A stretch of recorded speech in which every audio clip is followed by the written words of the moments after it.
Hi, this is CNC Telugu tech. ఈరోజు మనం ఏం చెప్పుకుంటున్నాం అంటే ఎలిప్స్ అంటే ఏంటి, పెంటగాన్ అంటే ఏంటి. ఎలిప్స్ అనేది మనం డిజైనింగ్ లో ఎక్కడ యూజ్ చేస్తామంటే సమ్ ఏవైనా ఓవల్ షేప్ లో ఉన్న డిజైన్ షేప్ ఎడిటర్ లో మనం యూజ్ చేస్తాం. త్రీడీలో యూజ్ చేసినప్పటికీ మనకి ఓవల్ షేప్ అనేది బాగా యూజ్ అవుతుంది. Some distance ellipse with some 200 ఇచ్చామనుకో, హైట్ సమ్ 400. ఇప్పుడు మనకి ఇది వెర్టికల్ గా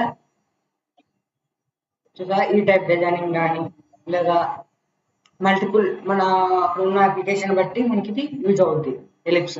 అలాగనే పెంటగాన్ ఈజ్ 5 సైడ్స్. అదే మనకి number of sides sum hexagon. This one is pentagon create close. Hexagon అనుకోండి, హెక్సాగన్ కి 6 సైడ్స్ వస్తాయి. మళ్ళీ క్లిక్ చేస్తాను, ఇక్కడ మౌస్ పెట్టి ఇక్కడ నెంబర్ ఆఫ్ సైడ్స్ ఉంది కదా, ఇక్కడ 6 సైడ్స్. సమ్ యాంగిల్ కూడా మనం ఇచ్చుకోవచ్చు. సమ్ మనకి 45 degrees కావాలనుకోండి, 45 degrees create close. This is the hexagon. Please do subscribe CNC Telugu tech.